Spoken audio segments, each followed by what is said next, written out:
Hay lugares en el mundo que parecen diseñados bajo un magnetismo extraño e inexplicable, donde las realidades cotidianas y las leyendas más oscuras se entrelazan de forma sutil y silenciosa.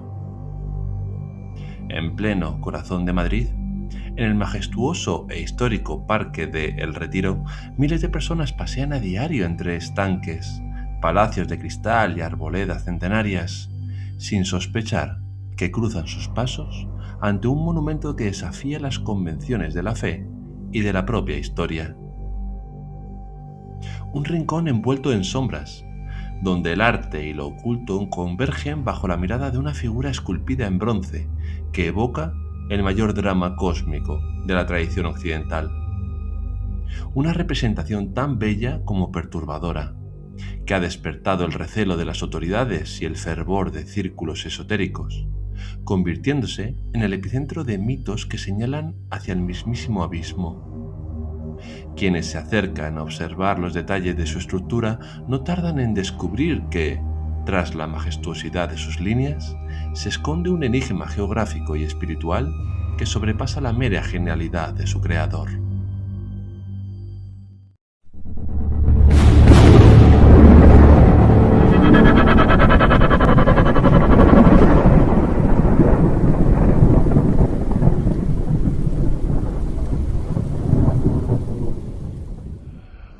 La gran glorieta del Ángel Caído se alza en la confluencia de algunos de los paseos más transitados del parque, como el de Fernán Núñez, el de Uruguay y el de Cuba, conformando un espacio que, para muchos, es el punto alusivo al demonio más importante de la geografía urbana de España. La imponente obra, remodelada por el escultor Ricardo Belver durante su estancia como pensionado en Roma, retrata a Luzbel, el portador de la luz, el que fuera el ángel más bello y preferido del Creador, justo en el instante de su dramático destierro. La soberbia lo empujó a rebelarse para hacerse dueño de la tierra, y el castigo divino lo condenó a las tinieblas eternas, transformándolo en Lucifer. Con unas dimensiones colosales, donde la escultura alcanza los 2 metros y 65 centímetros de alto, apoyada en un conjunto monumental de 10 metros de envergadura, la figura muestra un cuerpo contorsionado, en una tensión extrema que delata el dolor de la derrota y un orgullo profundamente herido. El ángel se desploma sobre un tronco de árbol cortado, mientras grandes alas se abren en un gesto agónico y varias serpientes diabólicas, que simbolizan el pecado original, se enroscan con fuerza alrededor de sus extremidades. El rostro crispado y la boca abierta por el terror parecen emitir un grito desesperado que busca inútilmente esquivar el rayo invisible que lo derriba del cielo.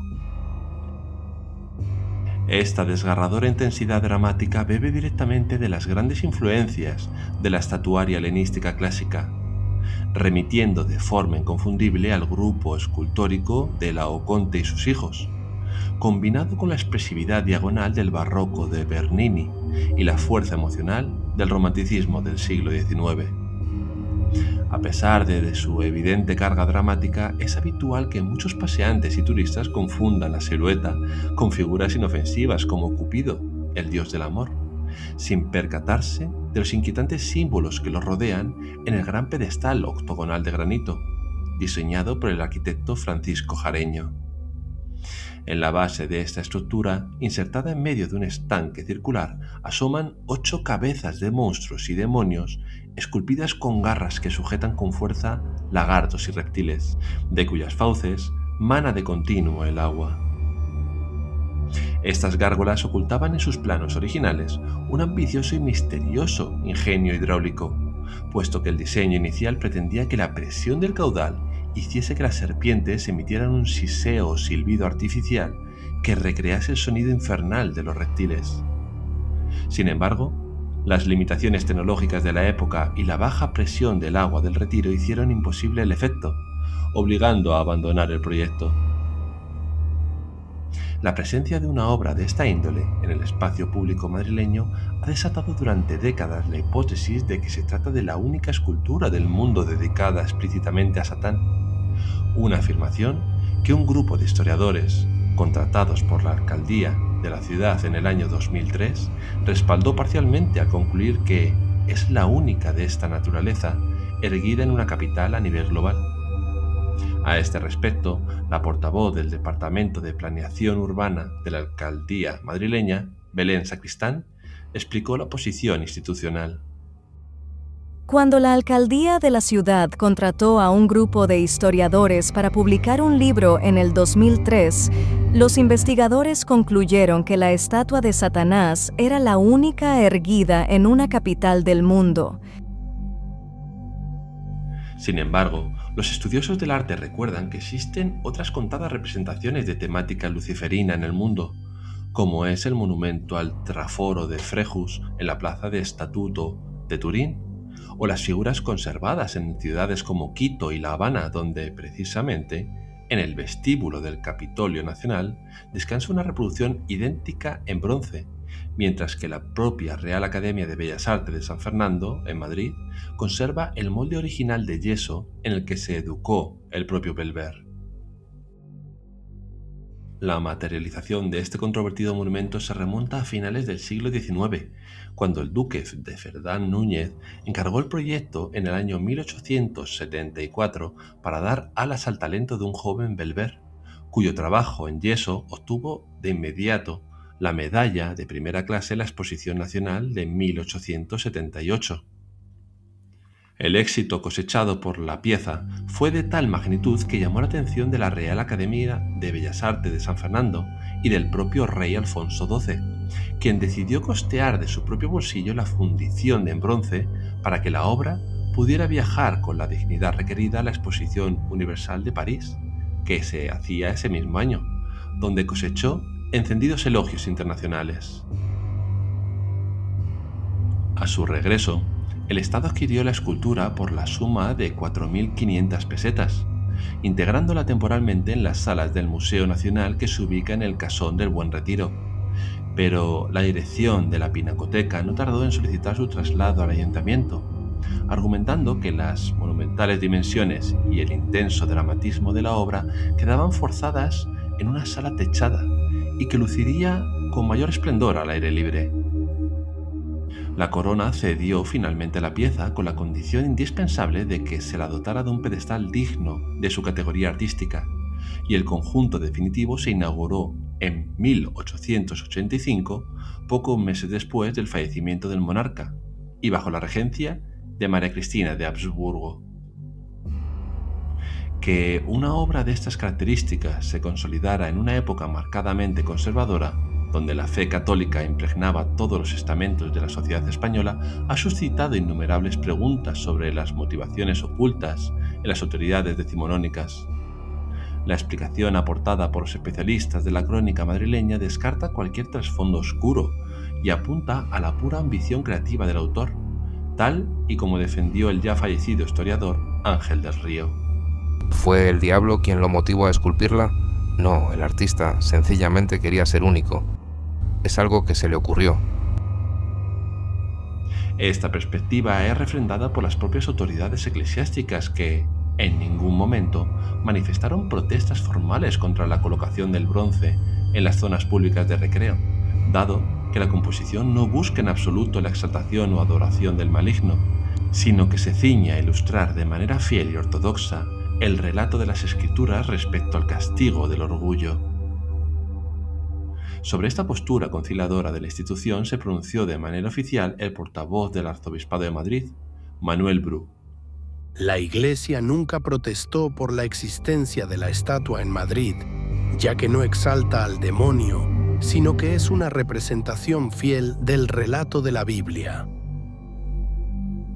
A pesar de esta conformidad teológica, el monumento estuvo rodeado de una intensa controversia popular desde el mismo día de su inauguración, cuando numerosos sectores de la ciudadanía manifestaron su rotundo rechazo a que la efigie de Lucifer presidiera el esparcimiento familiar,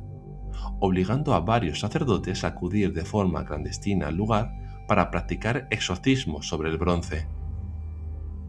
Los ecos de la discordia política revivieron con fuerza en fechas más recientes cuando, Tras la retirada de la estatua ecuestre de Francisco Franco de la plaza de San Juan de la Cruz en el año 2005, diversos colectivos sociales abogaron activamente por desmantelar también el ángel caído de su plaza, argumentando razones ideológicas y morales de diversa índole. El terreno sobre el que se asienta la fuente esconde también en sus estratos arqueológicos un pasado marcado por la violencia y la destrucción bélica, ya que la glorieta fue edificada exactamente sobre el solar que ocupó la antigua Real Fábrica de Porcelana de la China, un espléndido edificio palaciego fundado por la monarquía borbónica.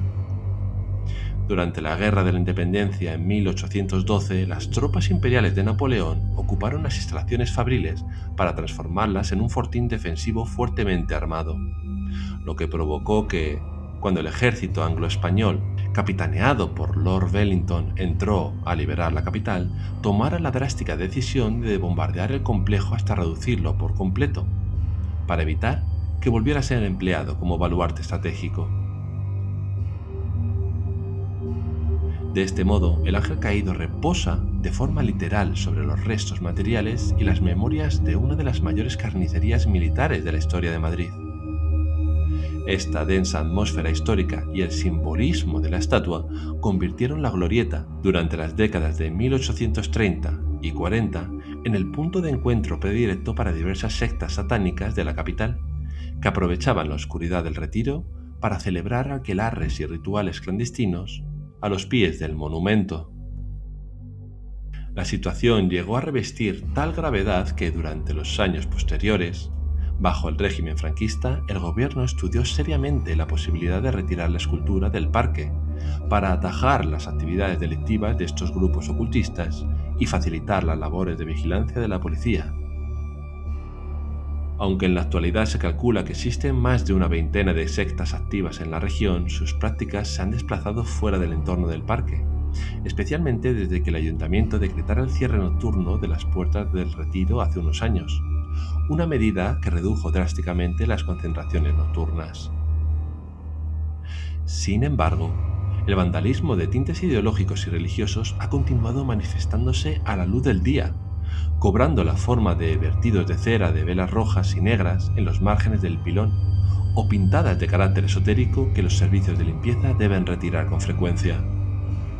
El suceso más grave y recordado de esta índole aconteció cuando un ciudadano de avanzada edad se aproximó a la fuente a media mañana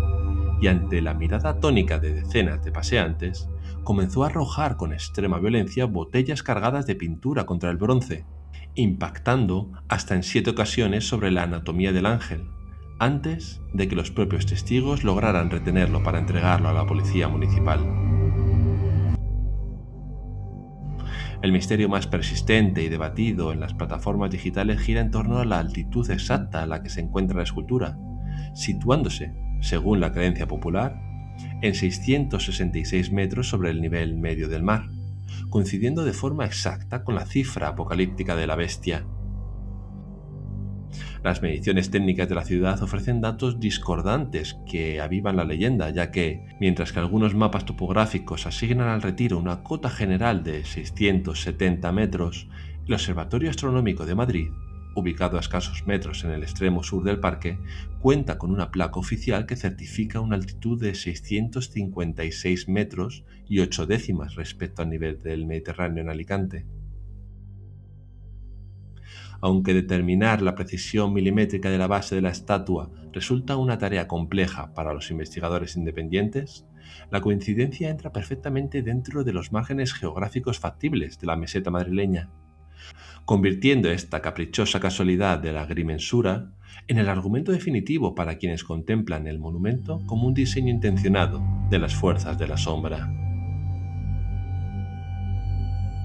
Como conclusión diré que el enigma del ángel caído permanece inalterable al paso de los siglos, consolidado como un testimonio único de la audacia artística y de las obsesiones humanas que proyectan sus miedos en el bronce. Aquella escultura que nació de la inspiración poética de John Milton y del cincel de Ricardo Belver ha sabido resistir las guerras, los bombardeos que arrasaron su subsuelo, las amenazas de censura gubernamental y los ataques de la intolerancia mundana. Al margen de las interpretaciones esotéricas y de la fascinante carambola de su altitud, el monumento se erige hoy como un recordatorio de las luces y sombras que coexisten en el espacio público de una gran ciudad. El debate entre la realidad geográfica y la sugestión colectiva seguirá alimentando las noches del misterio del Retiro,